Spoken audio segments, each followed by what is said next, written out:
வணக்கம் நண்பர்களே. ஸோ இந்த அருமையான ஒரு புதிய எபிசோடில் உங்களெல்லாம் சந்திக்கிறதுல ரொம்ப மகிழ்ச்சி அடைகிறேன். ஸோ இன்றைக்கி சம்மர் சீசன் ஆரம்பித்தாச்சு. சம்மர் சீசன்னாலே எல்லாருக்கும் ஒரு பாட்டு ஞாபகம் வரும். வெயிலோடு விளையாடி வெயிலோடு உறவாடி வெயிலோடு மல்லு கட்டி ஆட்டம் போட்டோமே. எஸ், எல்லாருமே இந்த மாதிரி வெயிலோட மல்லு கட்டி ஆட்டம் போட்டுக்கிட்டு இருக்கிறோம். ஸோ அது நம்ம சின்ன குழந்தைகள விளையாடும் போது இனிமையாக இருந்தது. ஸோ இன்றைக்கு அன்றாட வாழ்க்கையில் இந்த வெயிலினுடைய தாக்கம் அதிகமாக இருக்குது. ஸோ இந்த சம்மரில் எப்படி நம்மளெல்லாம் ப்ரொடெக்ட் பண்ணிக்க போகிறோம், அதுலேருந்து எப்படி இந்த ஹீட் வேவ்ஸு அந்த மாதிரி விஷயங்களில் பர்சனலாக நம்ம எப்படி ஒரு ஆரோக்கியத்தோடு வாழ்கிறது அப்படிங்கிறதுக்கு ஒரு சின்ன சின்ன விஷயங்களை நம்ம இன்றைக்கி பார்க்கலாம். ஸோ அதை நான் கடைப்பிடிச்சிட்டு இருக்கேன், நீங்கள் அதை கடைப்பிடிங்க. ஸோ உங்களுக்கு அது எந்த விதத்தில் பயன் இருக்கும் அப்படிங்கிறத நீங்கள் இந்த கமெண்ட்ஸில் நீங்கள் பண்ணுங்கள். ஸோ நம்பர் 1 அப்படின்னு பார்த்தீங்கன்னா, சம்மர் அப்படிங்கும்போது அதாவது சூரியன் உதிக்கிறது போதே நம்மளும் எழுந்து நம்மளுடைய அன்றாட வேலைகளை கொஞ்சம் எர்லியராக ஸ்டார்ட் பண்ணலாம். ஸோ அந்த வெயில் வர்றதுக்கு முன்னாடி ஒரு சில வேலைகளை நம்ம முடிச்சுக்கிட்டோம் அப்படின்னோம்னா நமக்கு அது பெரிய பயனுள்ளதாக இருக்கும்.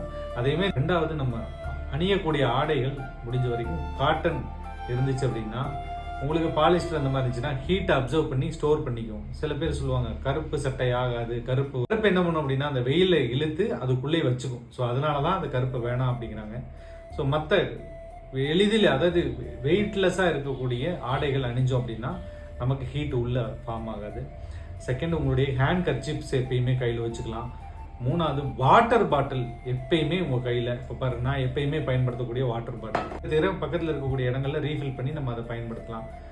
மோர் அந்த மாதிரி ஆகாரங்கள் நம்ம அருந்துனா கொஞ்சம் குளிர்ச்சி அடையக்கூடிய நீர் ஆகாரங்களை நம்ம பயன்படுத்திக்கணும்னா, நீர் ஆகாரத்தை ஏன் பயன்படுத்தணும் அப்படின்னா, அதாவது நீரின்றி அமையாது உலகு அப்படிம்பாங்க.